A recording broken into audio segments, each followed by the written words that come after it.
On l'a tous remarqué, en quelques années à peine, l'intelligence artificielle est sortie des labos pour s'installer dans notre quotidien. Elle est dans nos téléphones, dans les services clients, et voilà qu'elle débarque dans les salles de classe. Et forcément, cette arrivée, elle suscite autant d'espoir que d'inquiétude. Voilà la grande question qui est sur toutes les lèvres. D'un côté, on nous promet une éducation enfin sur mesure pour chaque élève. Et de l'autre, on agite le spectre d'une surveillance de tous les instants. C'est cette tension, ce paradoxe qu'on va décortiquer ensemble. Bon, rentrons dans le vif du sujet. Avant même de tenter de répondre à cette immense question, il faut déjà se demander concrètement à quoi ça ressemble l'IA dans une école.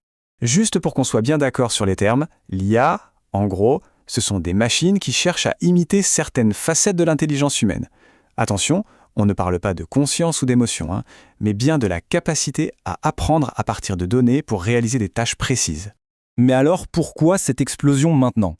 En fait, les concepts de base, comme les réseaux de neurones, ça date de plusieurs décennies.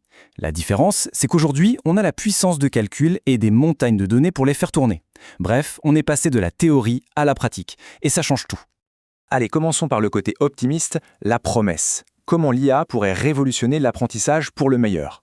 Le mot-clé, c'est la personnalisation. Il faut savoir qu'en éducation, il y a un défi connu sous le nom de problème des 2 sigma, identifié par le chercheur Benjamin Bloom. En gros, il a montré qu'un élève en cours particulier progresse bien plus vite qu'en classe entière.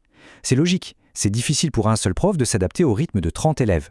Eh bien, la grande promesse de l'IA, c'est justement de pouvoir offrir ce soutien personnalisé à des millions d'élèves en même temps. Et comment ça marche un tuteur intelligent? C'est assez simple en fait. L'élève fait un exercice, l'IA, elle, ne se contente pas de dire c'est juste ou c'est faux, elle analyse la démarche, l'erreur et donne un petit indice. Juste ce qu'il faut pour débloquer la situation, sans donner la réponse. C'est un apprentissage qui s'adapte en temps réel. Et des applications concrètes, il y en a déjà plein. On a des tuteurs IA en maths, des applis pour apprendre les langues qui corrigent votre accent, des salles de classe en réalité virtuelle pour explorer l'espace. Il y a même des outils qui aident au dépistage précoce de troubles comme la dyslexie. Le potentiel est vraiment immense. Mais voilà, il y a un revers à la médaille. Cette technologie qui peut aider, elle peut aussi surveiller. C'est là qu'on aborde les défis, les risques éthiques et pratiques de l'IA à l'école. Cette phrase, elle est glaçante. Elle est tirée d'une étude de l'UNESCO. Et elle vient d'élèves dont la classe était équipée de caméras IA pour mesurer leur niveau de concentration. Ça résume parfaitement le malaise que cette technologie peut engendrer. Et c'est là que se situe tout le problème.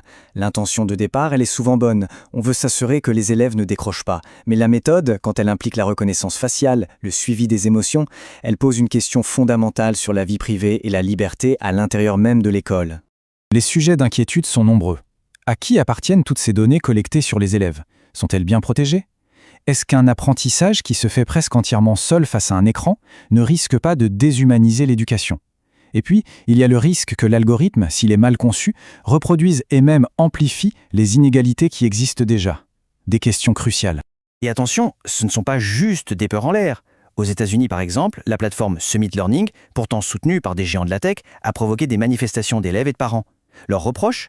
Passer des journées entières seuls devant un ordinateur, avec quasiment plus d'interaction avec leurs profs ou leurs camarades. Alors, que faire? Est-ce qu'on doit choisir entre l'humain et la machine? Peut-être pas. La solution est sans doute de les faire travailler ensemble. C'est l'idée derrière ce qu'on appelle l'intelligence augmentée. Regardez ce chiffre, 375 millions. C'est le nombre de personnes dans le monde qui pourraient devoir changer de métier d'ici 2030 à cause de l'automatisation. Ça veut dire que l'éducation doit s'adapter, et vite, pour préparer aux compétences de demain, pas à celles d'hier. Et c'est là qu'on voit tout le changement de logique. L'IA, elle est imbattable pour les tâches répétitives, le calcul, la mémorisation pure. L'école ne peut plus se concentrer que là-dessus. Sa priorité maintenant, c'est de développer ce que les machines ne savent pas faire. La créativité, l'esprit critique, la collaboration, l'empathie. Bref, l'humain. Et c'est exactement ça, l'intelligence augmentée. L'idée, ce n'est pas de remplacer l'enseignant par une IA, c'est de voir l'IA comme un super assistant. Un outil qui peut, par exemple, gérer les corrections fastidieuses pour que l'enseignant ait plus de temps pour ce qui compte vraiment, l'accompagnement humain de ses élèves. L'analogie avec les échecs est parfaite pour ça. Aujourd'hui, dans les tournois d'échecs avancés, les grands gagnants ne sont ni les meilleurs superordinateurs, ni les plus grands maîtres humains. Ce sont des équipes mixtes, un humain, avec son intuition et sa stratégie, épaulé par une IA et sa puissance de calcul brute. C'est cette synergie-là qu'on doit rechercher. Finalement, l'IA n'est ni bonne ni mauvaise. C'est un outil. Mais c'est sans doute l'outil le plus puissant qu'on ait jamais créé. La vraie question, celle qui nous est posée à tous, c'est qu'est-ce qu'on va en faire? Comment va-t-on l'utiliser pour bâtir une éducation qui soit plus juste, plus efficace et surtout plus humaine?